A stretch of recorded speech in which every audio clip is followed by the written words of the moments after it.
be very, very good, but we'll see. Time will tell. Thou ask and thou shall receive.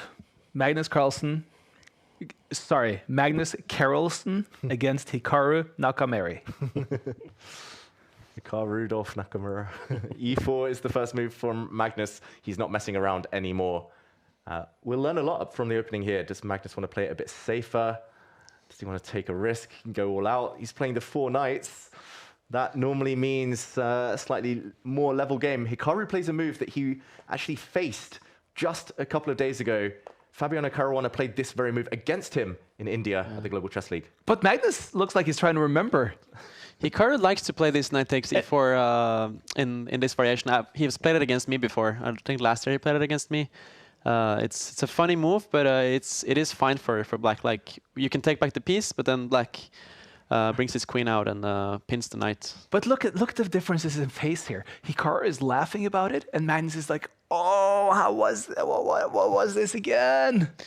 Yeah, this is exactly how my game was against Hikaru. Like, black takes the knight, and white brings the bishop out with check. Eventually, we get a equal endgame where both sides have 6 pawns each. But it's very drawish, though. Yeah, I mean, in general, this variation is very drawish, and I think Magnus wants to play it solid here, given that he's has a half-point lead. I mean, we know that Hikaru, if he gets the chance with black pieces against Magnus, I mean, it doesn't matter to him that he's half-point behind. He takes a draw. Yeah, I think it's just his strategy. Like, he makes a draw, wins the last round, he gets 9.5 points. But is that one of the aspects where we feel that Hikaru throws away some tournament wins in his very pragmatic approach? Historically, yes, I would say. And that's maybe why he's not beaten Magnus on a consistent basis in many big finals, many big matches, because it feels like he's doing the chasing, or he's the one who's kind of allowing Magnus to dictate. But we know that Magnus would not choose to do this in the same situation as he. I mean, if Magnus had 7.5 points and Hikaru had 8, we would never see the opposite type of approach, because Magnus is so aware of table standings. Yeah. But yeah, but at the same time, nobody's gonna ever get the respect that Magnus gets from the other players, given his status, right? True, but I just feel as though, I mean, sure, Hikaru is one of the players who actually do table understanding to a different degree, but takes players like, for example, Wesley So, who is so good at playing chess, but doesn't necessarily have the group standing type awareness. Yeah, I mean, I remember Magnus specifically said about Wesley So that he's someone that was like very close to him at some point, but he just didn't go for the chances against Magnus. He was shying away from complications and playing super solid. So yeah, it is the case that sometimes his rivals can have too much respect. And here, strategy works against 99% of opponents. It's just Magnus who can punish and kind of take a lead and run with it. Even if he doesn't punish Hikaru in this one game, like often law of averages, like he just scores higher. Yeah, and also that background that Magnus is just as interested in the sporting aspect of chess as the chess aspect itself. Ooh, tactics on this board, finally. As we saw a deflection tactic, Magnus taking a pawn. If the black king had taken, then the bishop in the center would have been lost. So Magnus has grabbed a pawn, but Hikaru's rook is about to get very active after a trade of bishops. I'm not sure whether you take the bishop now or whether you give a check first, but the play starts to get concrete here. Hikaru is probably going to trade bishops. He does it the other way, and then captures on g2.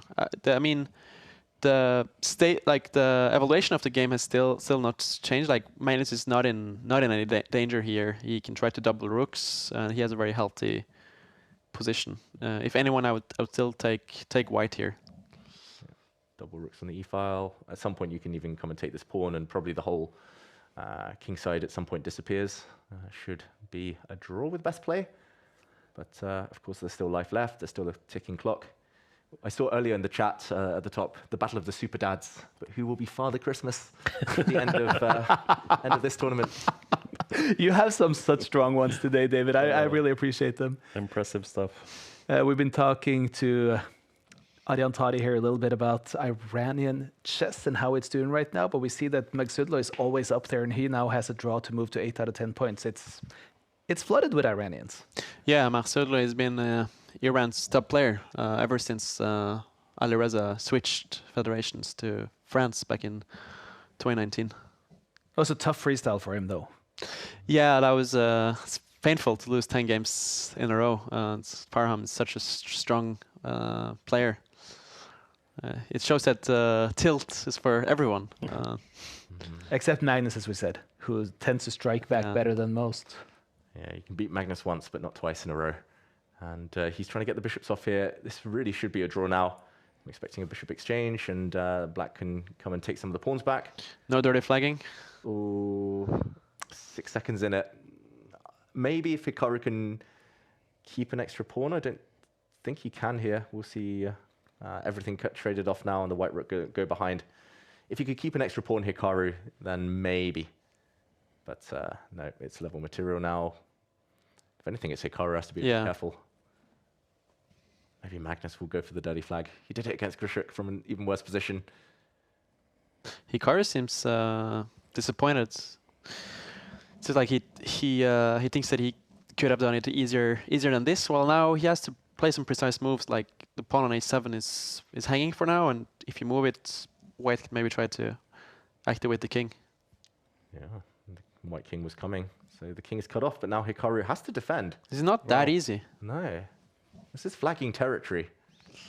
Like Magnus can play this on for at least another 50+ moves. And Magnus is definitely going to try hard to win here. I mean, if not for the position, like just he has a 30-second advantage on the clock. Oh. This is also, this is difficult. Like even trading off the pawns, the black king is cut off across the board now, cannot retreat in front of the white pawns. So Hikaru actually goes for it with his own pawn, leaving white with 2 connected passes. Can you go c3 now? Yeah, c3, the white king would have stepped back. That was also an interesting idea, but he's keeping that up his sleeve, Hikaru. Magnus moves his rook away. You're going to start to give checks now, Hikaru. Some checks. Was that maybe Magnus something he missed? It must be, right? But why didn't he could just have given checks there? I didn't see how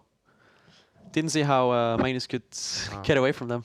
Yeah, as soon as the white king walks up the board, then you take. Yeah. Yeah, this should still be a draw, though. Hikaru's pawn is so strong right now. Yeah, I think Magnus maybe missed a small opportunity somewhere to at least keep the game going a bit longer. Probably always was a draw. Great defense from Hikaru. And now the question is whether Magnus repeats by giving some checks. If not, then he might find himself in a bit of danger. He goes back. He smiles, plays on. He wants to risk it. He wants to give a check to the black king, then come back with his own king. Now the black king is cut off, but not for long. Now we'll see the black king move on over. This is about how ruthless Magnus is feeling, how merciless. It's a dead drawn position. He's smiling. The worst one. The B pawn is kind of the worst pawn you can have, actually. It's the Philidor position as well, so anywhere on the line it would be a draw. But C pawn is a bit more tricky, but here there's no tricks. I think if Hikaru had like 25 seconds, it's very possible, but with 49 seconds, it's... Do you think Hikaru just gets annoyed by this? Not anymore. Just for a few seconds there. I mean, Hikaru would do exactly the same thing. There's 2 players now with 8.5 points. The problem for Magnus is that he has already played